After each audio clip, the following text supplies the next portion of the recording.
Oh my God, it's the last interview for the day. Wait. Home Alone. Oh my God, welcome to the podcast room. Thank you. Powered by Chokarella. Yeah. We're live and direct in Haiti at the Haiti Tech Summit. Where you're paying me with AC instead of via CC. That's right.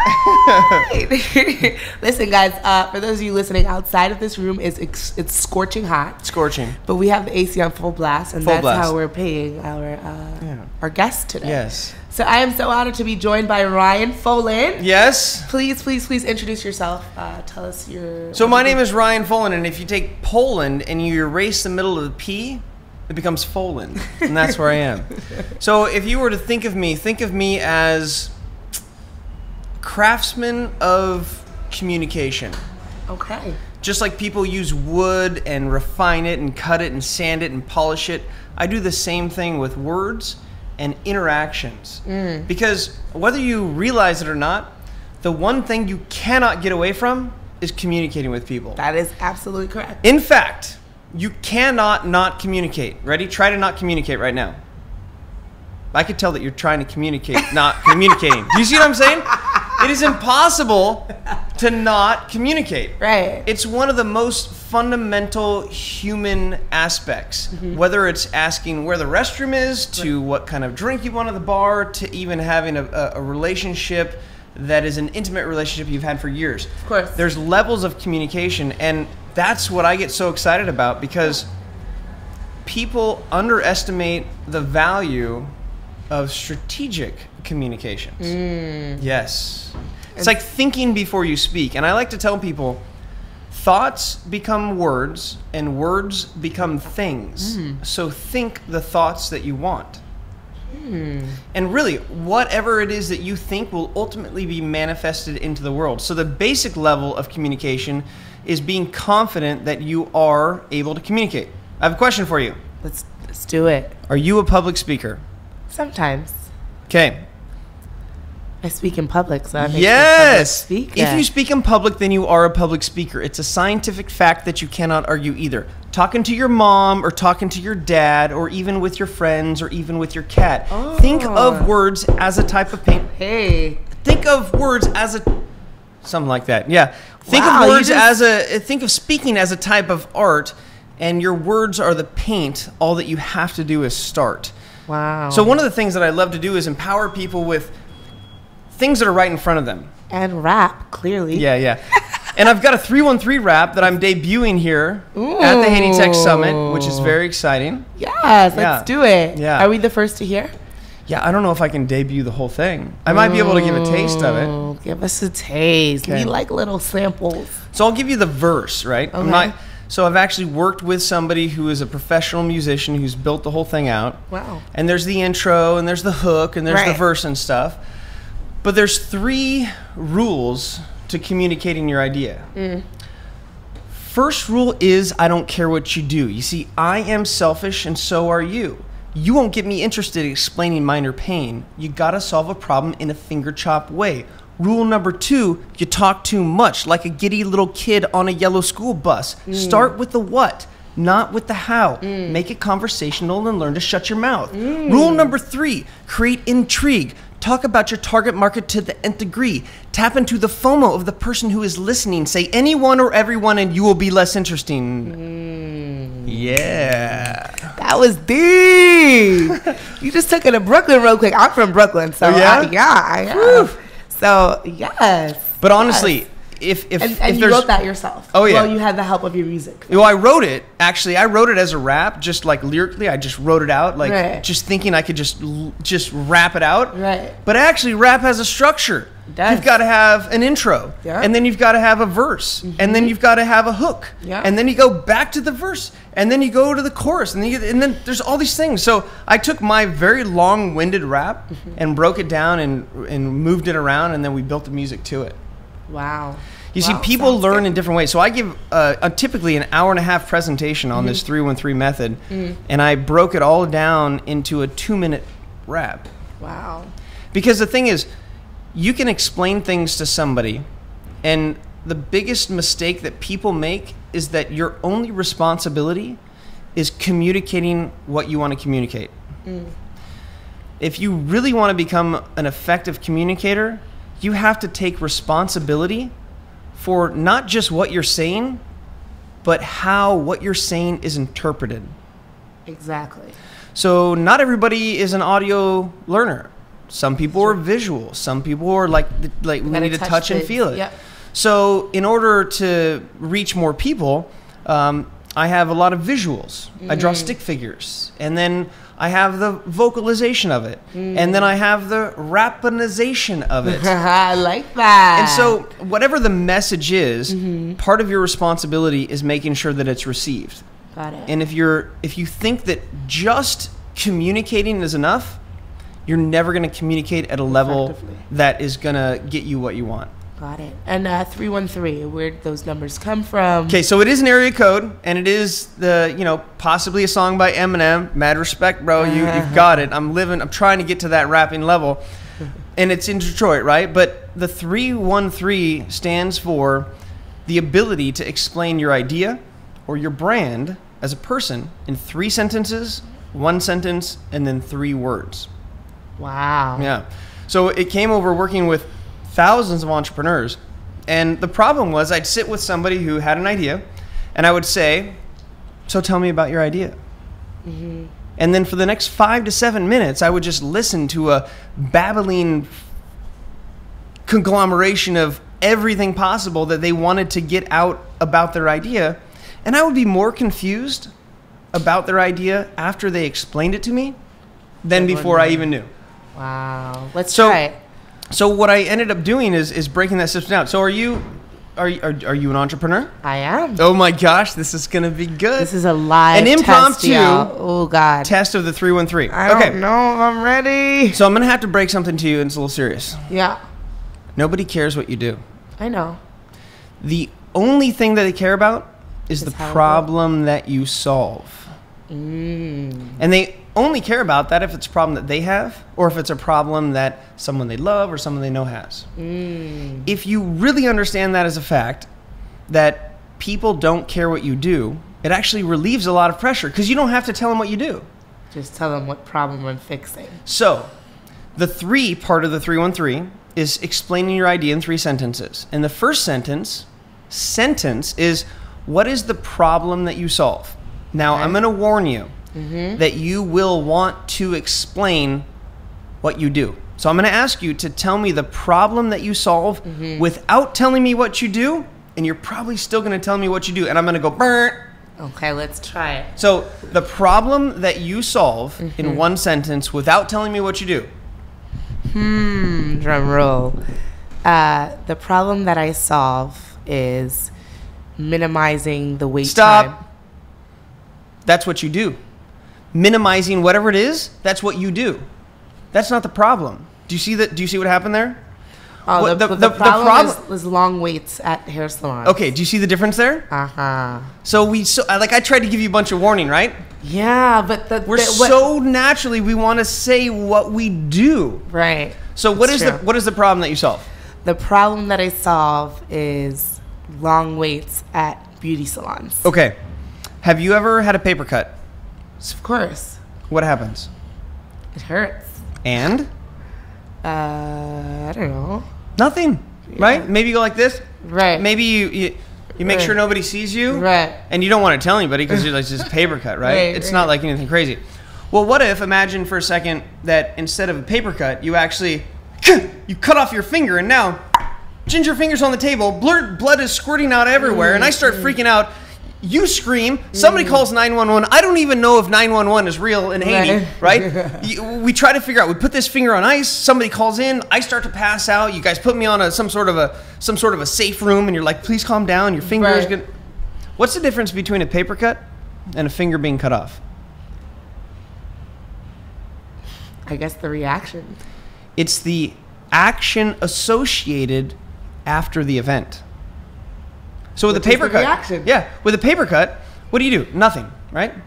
But when a finger gets chopped off or there's an emergency, there is a reaction, and you actually, there's steps to take. Right. People actually stop what they're doing. If I got my finger chopped off on live air right now, like we would stop the interview and stuff, everything would change. Of course. So when people describe the problem that they solve, most of the time they describe them like it's a paper cut. And when they do that, the person who's listening has no response, no reaction. So do you think that the problem that you solved, just the way that you described it, is it a paper cut or a finger chopped off? It's a paper cut. It's a paper cut, right? And yeah, it's I solved the problem of long lines for whatever. Like, yeah, it may sting a little bit, but there's no pain. Right. So if you just take the same problem and move some words around or add some blood to it, you can actually get people positioned to think that they need to do something about that problem. So how could you take that problem statement and just, like, what's the worst thing that could happen? Like, why is it painful? Why is that bad? Why is it a problem? Waste of people's time. Okay. So the problem is people waste their time waiting in line, right? That's a little bit bloodier, but it's still not super bloody. Right. So what's even deeper than just wasting time?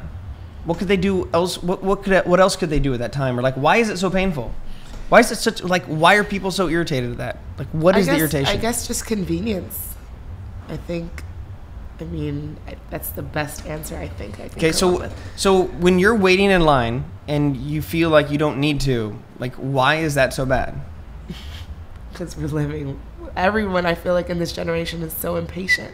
Okay, and do you feel like you're wasting your life? No, definitely not your life. So I guess that you're making me reevaluate my business. Like, is this even serious? No, but it is serious when you describe it in a certain way. For sure. So is there something that you could be doing instead of waiting in line?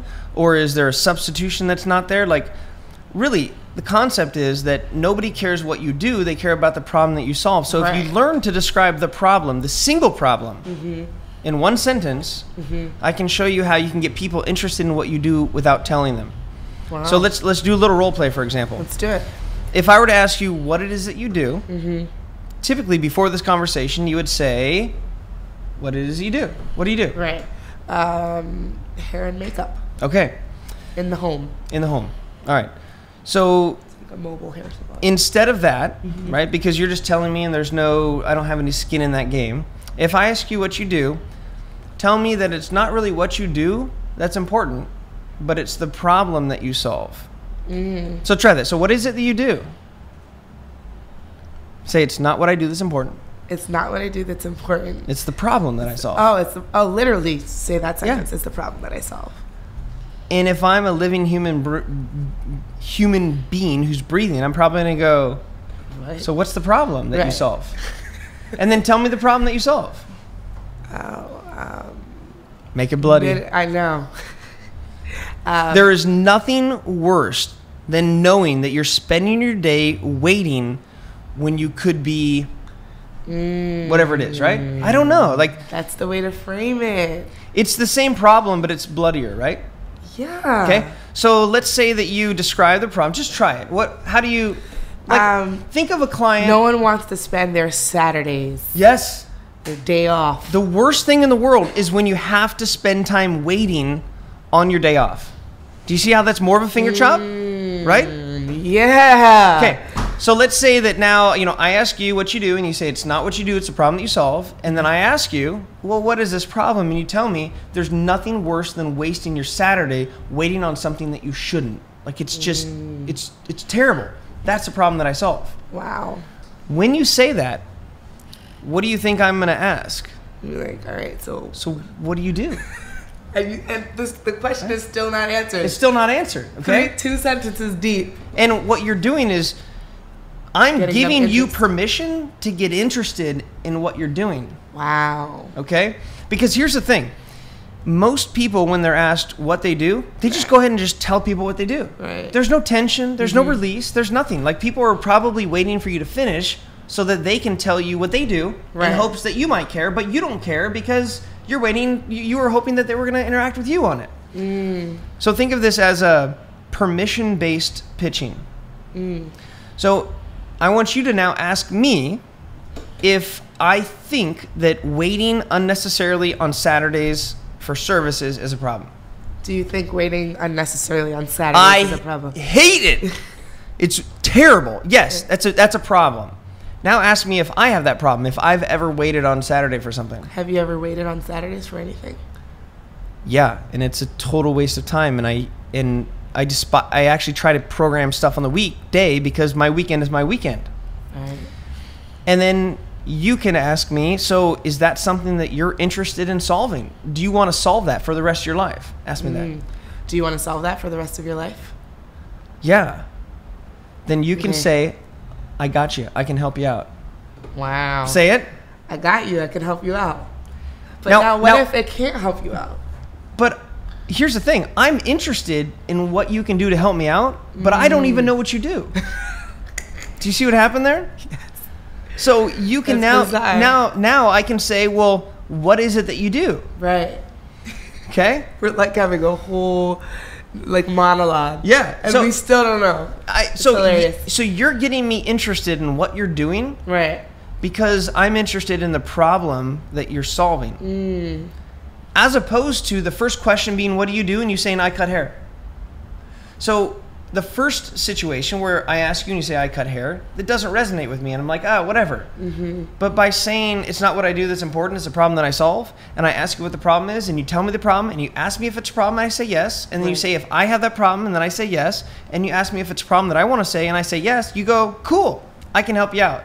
Wow. And I'm ready for whatever you have. Right. And then you can basically say what it is that you do.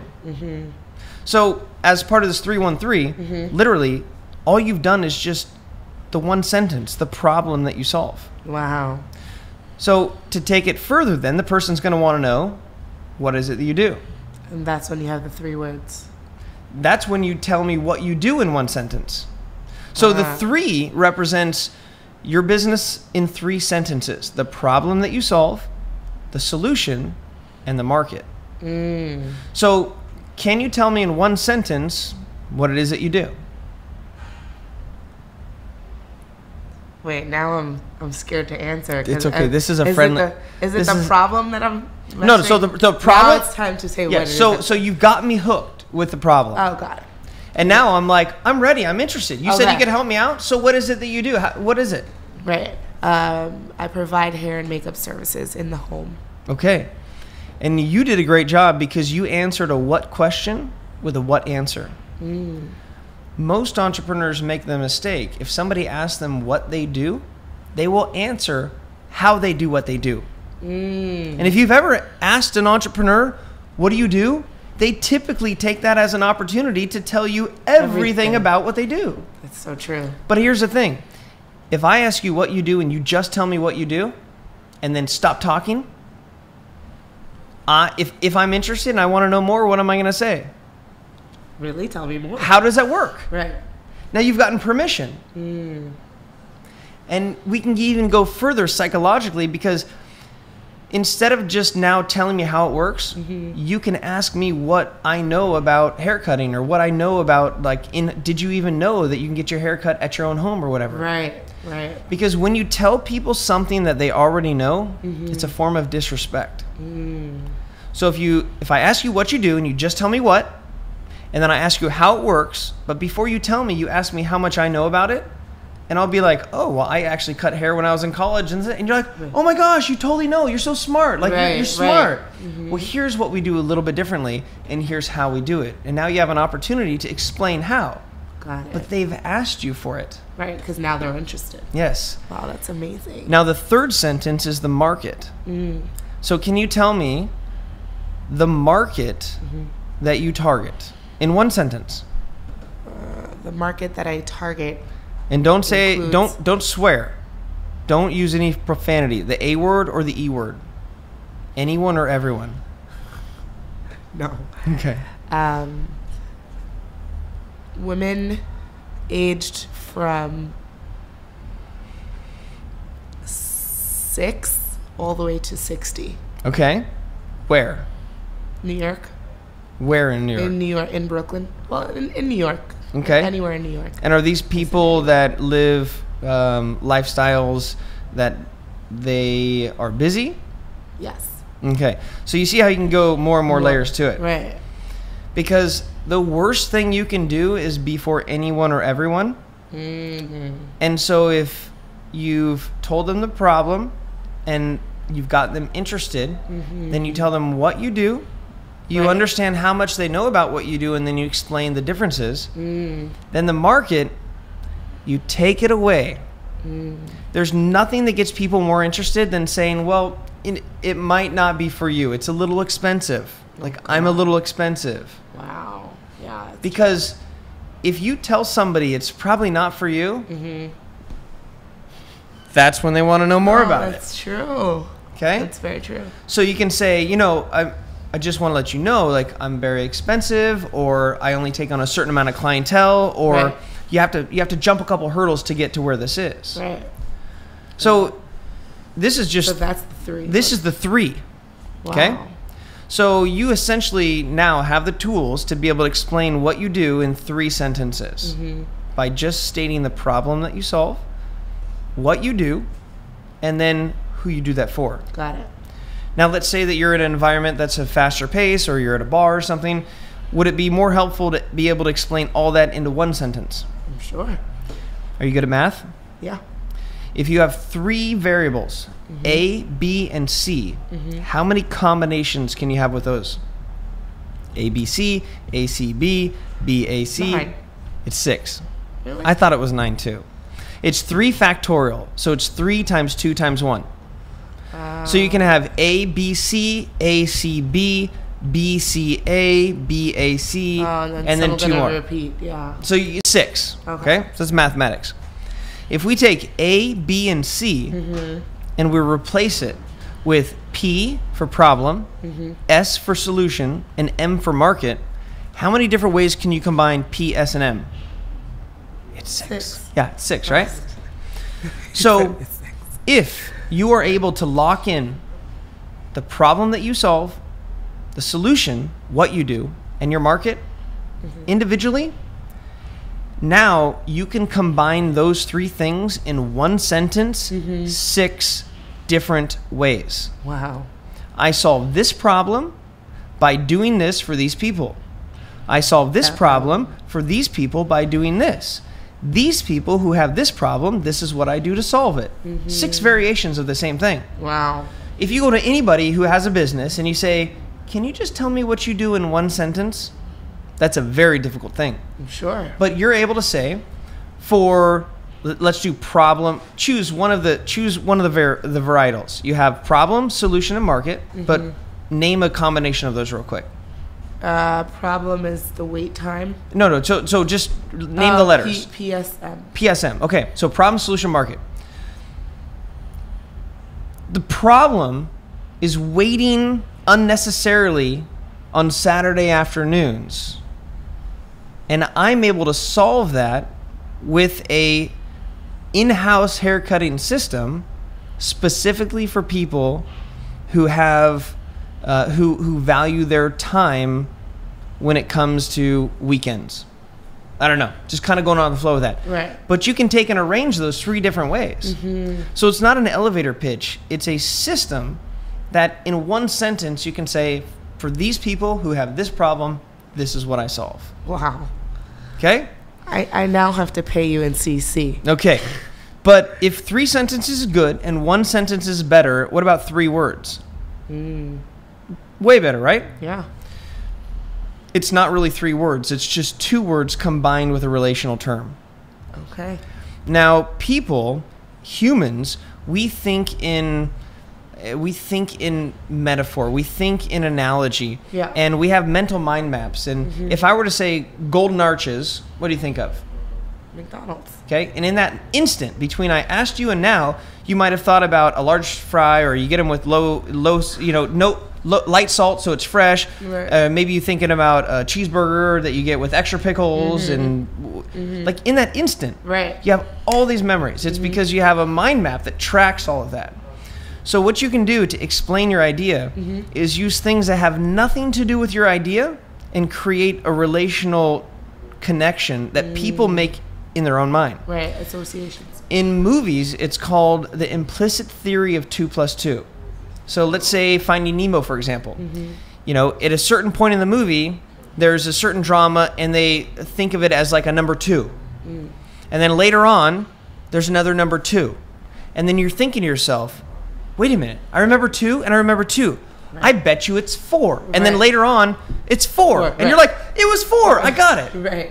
But if the movie was made and it was just like 4, boring. I wasn't involved with it, right? People like Sudoku. They like crossword puzzles. They like to challenge themselves. And so if you just tell people literally what it is that you do, there's no room for interpretation. Right. So think of how can you describe your business in terms of things that have nothing to do with it. Now, it's been bastardized by like the Uber of or the something of, but the concept is still real, right? Are you an ice cream truck for haircuts? I come to your town, I whistle, I turn on the music, you know I'm coming, and I just jump in. Or are you like Heal? Heal is an app that comes to your house as a doctor. I'm like Heal for haircuts. Right. And what that does is it gives the power of the person that you're talking to the ability to patch together in their own mind what it is. And whenever somebody comes up with an idea themselves, they get invested in the idea. Right. And if you just came up and told people that you go to their house and you cut their hair, there's no investment on my part. Right. But if you creatively come up with a metaphor or analogy to talk about how you're like let's think of what's something else that like comes to your house that helps to save time. A pet, the pet grooming. So I'm like a mobile pet grooming, but not for your pet, for you. I don't know, that might have a negative, weird connotation because I'm not a pet or whatever. But you want to give people just enough information to get interested to figure it out, but not enough to totally get it. Right. So the 3 sentences and then the 1 sentence and the 3 words gives you enough ammunition to hold an engaging conversation that's not rehearsed, to be able to get people interested before you tell them what you do. And then once you tell them what you do, they have an opportunity to ask more. Right. So that it's not telling them. And then you can sum it up in a metaphor kind of way. And you can take it all away from them at the same time, so they feel like they're special if they get it. And it's a dynamic set of tools that now you know what you can say. Yeah. Versus not knowing what to say and just sort of getting in a scrambled conversation. That's very smart. Wow, thank you for that. You just dropped some gems on me. Just dropped some gems. That's a live 313. That really was a live 313, and I had so much fun. So literally, next time somebody asks you what you do, just practice and say, it's kind of funny, but it's not really what I do. Right. It's a crazy problem that I solve. Right. And that will turn the conversation for them just like waiting for you to finish. They'll be like, excuse me? This is interesting now. What? Right? Right. And then based on the person or the hair, whatever, you can tap into and go through it. Right. And then you can say, is that a problem that you have? Right. That's great. Thank you for that. Do you want to solve that? Because if you do, I can help you out. I'm interested. Yes. So talk about how'd you get involved in Haiti? I mean, they found me. No way. Yeah, I'm known for this 313 thing. I speak all around the world on it, and it solves one of the biggest problems that entrepreneurs have: their inability to explain what they do. Because you can have a brilliant idea explained moderately well that loses to a bad idea that's explained brilliantly. Right. So what do you think of Haiti? I love it. My favorite part are the people. That's amazing. It is. And, you know, it's always humbling to drive through. Yeah. And the people that I've met, I really believe that in a general sense, they don't miss what they don't have.